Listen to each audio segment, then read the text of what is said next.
3 तुम स्टार्ट करो, तुम बोलो। तो गाइस मैं थोड़ा ओवरव्यू देता हूँ आप लोगों को, ठीक है। हम लोग जब डॉक्टर के पास जाते थे तो डॉक्टर ने हमें कहा था कि आपकी जो ड्यू डेट है डिलीवरी की वो 22 फरवरी की है। Yes. ठीक है, हम लोग ये सोच के पूरा माइंडसेट बना के रखे थे कि 22 फरवरी को हमारी डिलीवरी होगी, तो हम लोग ना 15 तारीख को बॉम्बे शिफ्ट हो जाएंगे। और ये भी डॉक्टर ने हम लोग को हाँ, कहे थे कि कि आप 15 तारीख को, जनवरी 15 तारीख को आप शिफ्ट हो यहाँ आ जाना, ताकि 1-1.5 महीने के गैप में अगर कुछ भी इनकेस ऊपर नीचे होता है तो आप फटाक से हॉस्पिटल जा सकते हो या फटाक से डॉक्टर के पास जा सकते हो क्लिनिक पे चेकअप कराने के लिए। तो गाइस हम लोग सोचे कि अभी चलो 15 तारीख को जब यहाँ पे शिफ्ट हो रहा है तो 10 तारीख को ना 9 तारीख को गाइस हमें एक काम आया ब्रांड का, तो हम लोग को वो ब्रांड का काम करने के लिए बॉम्बे आना था। और तो मैं उस दिन सुफियान को बोल रही थी हाँ, मुझे नहीं आना है। उस दिन निदा बोल रही थी कि सुफियान तुम अकेले जाओ, मैं यहाँ रहती हूँ। तो मैं बोला कि नहीं तुम निदा साथ में चलो मेरे, तुम यहाँ अकेले मत रहो, तुम अभी प्रेग्नेंट हो, कभी डर गए कभी गिर गए कुछ हो गया वगैरह वगैरह। सबने मना किया, फैमिली मना करे, सबने मना किया। मैं इसलिए रुक रही थी, मेरे को यही डर था कि बार बार ट्रैवल करने से कुछ प्रॉब्लम तो नहीं होगी। हाँ। क्योंकि ऑब्वियसली जैसे खड्डों का रास्ता है या कुछ भी हो, अल्लाह ना करे कुछ ऐसा ऊपर नीचे जाए, इसलिए मैं उसको मना। फोन किया मम्मी जल्दी यहाँ पर आ जाओ, निदा का ऐसा ऐसा हो गया, मैं मुझे लग रहा है कि डिलीवरी हो जाएगी निदा की, अल्लाह ना करे कभी बच्चे को एनआईसीयू में रखना पड़े या कुछ भी। हम लोगों ने इमरजेंसी बुला ली। तो गाइस 3 दिन तक निदा को हॉस्पिटल में रखे, उसको सलाइन चढ़ाए, इंजेक्शन दिए,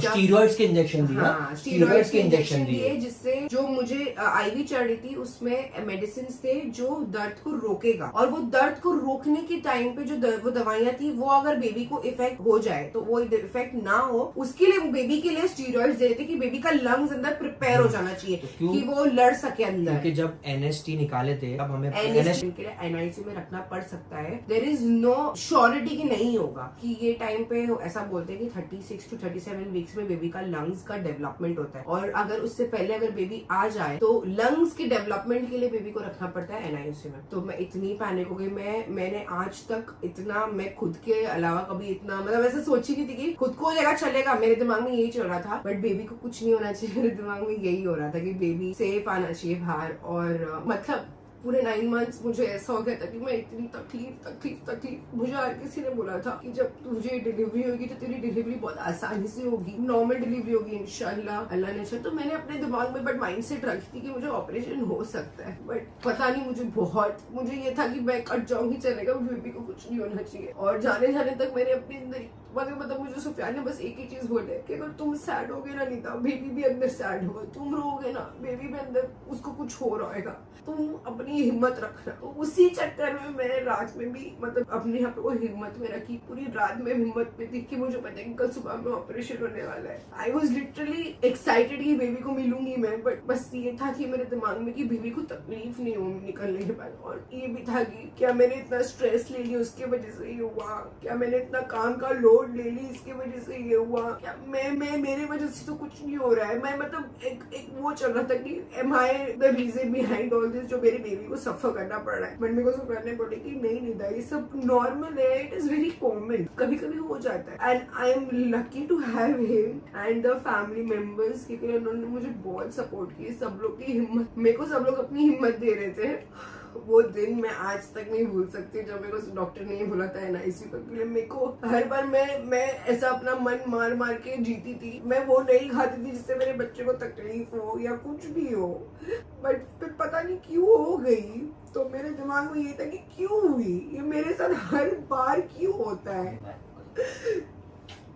बट जब मेरे को ऑपरेशन थिएटर में लेके गए ना, मेरी बीपी इतना हाई हो गया था, सुफियान इतना हाई हो गया था कि डॉक्टर लोग बस लाइक वेट करते इसका बीपी लो होने के लिए, बिकॉज मुझे एक ही टेंशन सताई जा रही थी कि बस मेरे बच्चे को कुछ नहीं होना चाहिए, मेरे बच्चे को कुछ नहीं होना चाहिए। लिटरली गाइस ये इतना डरती थी सी सेक्शन से, इतना डरती थी। पूरे 9 महीना हम लोगों ने यही बात की कि सुफियान मेरे को नॉर्मल करना है, सुफियान मेरे को नॉर्मल करना है, सुफियान मेरे को नॉर्मल करना है। बट मैं इसको बोलता नहीं था, हमेशा बुरे के लिए तैयार। मैंने तो इनफैक्ट ये भी सोच रही थी कि जैसे मुझे 9 मंथ्स लगेगा ना, मैं वॉक करने लगूंगी, मैं ऐसे डक वॉक करूंगी, मैं एक्सरसाइजेस करूंगी, योगा क्लास ज्वाइन करेगी, सब कुछ करूंगी कि मतलब इजीली हो जाए, कि बेबी को भी ज्यादा तकलीफ नहीं हो, मुझे भी नहीं हो। बट बोलते ना जो चीज होने वाली है उसको कोई नहीं रोक सकता है, तो वही हुआ मेरे साथ। लिटरली गाइस ये निदा को जितना मैं जानता हूँ, निदा है ना बहुत जल्दी डर जाती है, बट गाइस ये अपने बेबी के लिए कि बेबी सेफली बाहर आ जाए, ये ऑपरेशन के लिए रेडी हो गई। उसने बोली कि नहीं मेरा ऑपरेशन करो और बेबी को प्लीज सेफली बाहर निकालो, ताकि बाहर आके उसकी अच्छी ट्रीटमेंट हो और वो अच्छे से मतलब बड़ा हो। ऐसा नहीं हो कि बच्चा अंदर ही अंदर रह के कमजोर हो जाए, बाहर निकलने के बाद वो और कमजोर लगे, उससे बेटर है कि अभी निकाल दो। सोचो गाइस, जो बंदी अपने आप को सेक्रीफाइस करने को चली गई बेबी बाहर आने के लिए सेफली, तो गाइस वो बंदी के बारे में तुम सोच लो दूसरों के बारे में कितना सोचती रहेगी। हंसते हंसते गाइस वो अंदर गई, हंसते हंसते। जो लड़की सी सेक्शन से इतना डरती थी, मैं गाइस लिटरली बोल रहा हूँ, मैंने ब्लॉग में भी बोला कि मेरे पास कोई वर्ड्स नहीं है बोलने के, निदा इतनी हिम्मत वाली निकली। और गाइस निदा जब अंदर ऑपरेशन थिएटर में थी, इसको तो फिर वहां पे बेहोश कर दे रहेंगे। नहीं, मैं मेरे कांस्टेंट मैं आंख बंद ही नहीं, क्यों नहीं बंद की, मुझे ऐसा था कि बस मैं ऑपरेशन हो रहा है मेरा नीचे, मैं देख रही हूँ, लिटरली मैं देख रही हूँ कि बेबी बाहर आया कि नहीं आया, बेबी बाहर आया कि नहीं आया। मैं अपने एनेस्थीसिया के होश में, मेरे दिमाग में एक ही चीज चल रहा था, जब मैं बेबी को मेरे को देखूंगी उसके बाद मैं आंख बंद करूंगी और फिर आराम से सोऊंगी,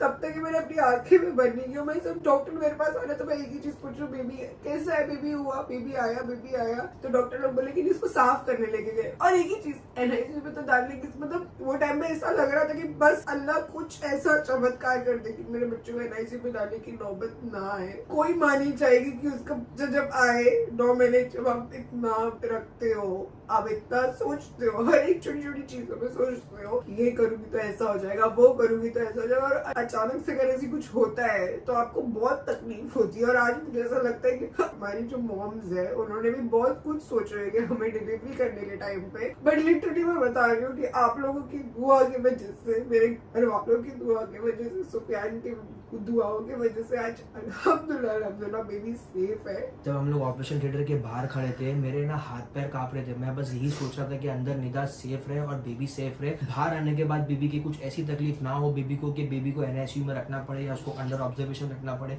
क्योंकि अगर हम लोग वो नहीं देख सकते थे अगर वो होता था तो भाई जब जैसी बेबी बाहर आया, आप लोगों ने शायद ब्लॉग में देखे रहोगे कि मैं कितना रोया हूँ, क्योंकि मुझे नहीं समझ में आ रहा था कि मतलब मैं क्या होगा आगे। जैसी मैं रोना कम हुआ, डॉक्टर ने मुझे शांत किया, डॉक्टर ने मुझे बताया कि देखो बेबी की लंग्स है, बेबी के लंग्स थोड़े फास्ट फास्ट फड़क रहे, तो बोले ये नहीं होना चाहिए, ये नॉर्मली बच्चा जब बाहर आता है तब होता ही है। तो उसको गाइस ऑक्सीजन लगाया वहां पर, और डॉक्टर ने बोले कि उसको भी ऑब्जर्वेशन में लेके जाएंगे और 2 घंटा वहां पे रखेंगे, देखेंगे कि बेबी नॉर्मल है या नहीं। अगर नॉर्मल नहीं रहा तो एनआईसीयू में रखेंगे, नॉर्मल रहा तो नहीं रखेंगे। बट गाइस अल्लाह के करम से 2 घंटे में हमारा जो बेबी वो नॉर्मल हो गया गाइस। 36 वीक्स में अल्हम्दुलिल्लाह 36 वीक्स में बेबी जो डिलीवर हुआ है वो नॉर्मल बाहर आया है। 36 वीक जस्ट वही दिन पे लगा 17 जैन। आप लोग को। सोच सकते हो गाइस, डॉक्टर ने हमें 22 फेब की डिलीवरी डेट दिए थे और गाइस 17 जनवरी को हमारा बेबी, हमारी जो बरकत है घर की, हमारी जो रहमत है घर की, वो बाहर आया है गाइस। हमारे बहुत लकी डे 17 जनवरी 2014 को हम कभी नहीं भूल सकते। उसके बाद में जब डॉक्टर ने हमें बताया कि बेबी को एनआईसीयू में नहीं रखना पड़ेगा, माशाल्लाह आपका बेबी का वेट कम है बट वो सर्वाइव कर सकता है दुनिया में बिना एनआईसीयू के भी गाइस। अगर देखो गाइस, बेबी का जो वेट है ना गाइस, एंड के महीनों में बहुत फास्ट बढ़ता है, हर दिन 50 ग्राम बढ़ता है। बेबी हमारे जो 8 मंथ में कंप्लीट होकर वेट रहता है, तो वही वेट में वो बाहर आया। डॉक्टर ने बोले धीरे